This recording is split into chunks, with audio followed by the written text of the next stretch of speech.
দিচ্ছে কারা? এরশাদের সৈনিকেরা, এরশাদের সৈনিকেরা, গণ অধিকারের কালো হাত ভেঙে দাও, ভেঙে দাও, ভেঙে দাও, কালো হাত ভেঙে দাও, ঘুরিয়ে দাও, ভেঙে দাও, ঘুরিয়ে দাও, সন্ত্রাসীদের কালো হাত ভেঙে দাও, ঘুরিয়ে দাও, ভেঙে দাও, ঘুরিয়ে দাও, সন্ত্রাসীদের কালো হাত লড়াই লড়াই লড়াই চাই, লড়াই করে বাঁচতে চাই, আপোষটা সংগ্রাম, সংগ্রাম সংগ্রাম, দালালি না রাজপথ, রাজপথ রাজপথ, ঝুলবো না লড়বো, লড়বো লড়বো। আমরা তাদের সাথে আমাদের ব্লেম দেওয়া হয়, আমরা তাদের সাথে যোগ সহযোগিতা করেছি। হ্যাঁ, ছাত্রলীগের সঙ্গে ছাত্র শিবির ঢাকা বিশ্ববিদ্যালয় সহ সারা বাংলাদেশের বিশ্ববিদ্যালয়গুলোতে ছাত্র শিবির ছাত্রলীগ নামে ছিল। কেন ভয়ে? তা আমাদের কি ভয় নাই? আমরা কি ভয় পাইতে পারি না? আমরা তো ছাত্র শিবিরের মতো না। ছাত্র শিবির তো সরাসরি ছাত্রলীগ করছে এবং সরাসরি আন্দোলনের তারা জড়িত ছিল, কিন্তু আমরা তো এই ধরনের কোনো কিছু করি নাই। যদি এই ধরনের কোনো কিছু করে থাকি, যদি প্রমাণ থাকে, তাহলে আমাদের শাস্তি দেওয়া হোক, আমাদের বিচার করা হোক, কিন্তু আমরা তো কোনো জায়গায় জড়িত না। জয় বাংলা স্লোগান দিচ্ছে, কেউ কেউ আওয়ামী লীগের কথা বলছে, সবাই জিএম কাদেরের কথা বলছে, সবাই জাতীয় পার্টির কথা বলছে। এখানে কেউ তো নাই আওয়ামী লীগের লোক, আওয়ামী লীগের লোকের তো অস্তিত্বই নাই। সেখানে আওয়ামী লীগ থাকবে কোথা থেকে? যেটা অগণতান্ত্রিক, এটা অন্যায়, অবিচার, নিষ্ঠুর, অনৈতিক। তারপরেও তো তারা নির্বাচনে যায়নি।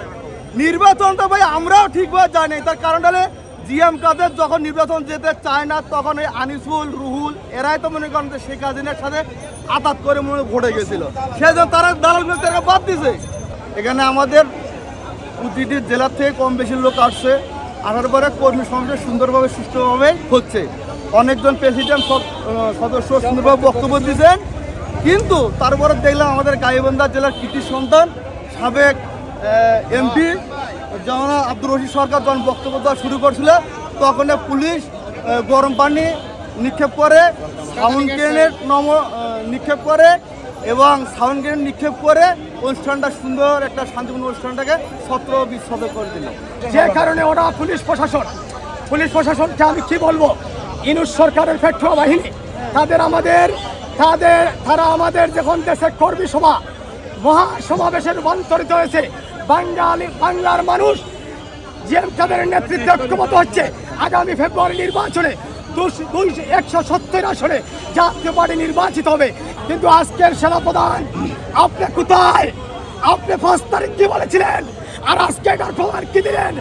জাতীয় পার্টি আমরা উদারত আহ্বান জানাই, সেনাবাহিনী শান্তির প্রতীক, বাংলাদেশ রক্ষার প্রতীক। আপনারা যদি সুশৃঙ্খল অবস্থায় দেশকে না আনেন, অরাজকতা সৃষ্টি হবে, এটা দায়ভার আপনারা নিতে হবে। তাহলে কিভাবে এই ডক্টর ইউনূস নোবেল জয়ী হলো, শান্তিতে নোবেল জয়ী হলো, এটা আমার বুঝে আসে না। যেহেতু আজকের যে প্রোগ্রামটা তারা নস্যাৎ করেছে, এটা তো একটা সরকারের উন্নয়ন নেই। আর বর্তমান বাংলাদেশের সরকার হচ্ছে ডক্টর ইউনূস, তিনি শান্তিতে নোবেল পেয়েছেন। তা আজকে যে উনি একটা নির্দেশনা দিয়ে আজকে আমাদের উপর হামলা করেলেন, তাহলে উনি কিভাবে শান্তিতে নোবেল পেয়েছেন, এটা আমার বুঝে আসে না। আসলে উনি কি শান্তিতে নোবেল এনে বাংলাদেশের মানুষকে কিছু উপহার দিয়েছেন? আপনারা দেখেছেন? আমরা কিন্তু দেখি নাই। উনাকে দেখেছি সুদের কারখানা খুলে দিতে, উনাকে দেখেছি গ্রামীণ ব্যাংক প্রতিষ্ঠাতা করে হাজারো হাজারো হাজারো হাজারো দর্শক তৈরি করে তাদের ব্যবসা প্রতিষ্ঠাতা করে মানুষকে জাহান্নামের দিকে ঠেলে দিচ্ছে।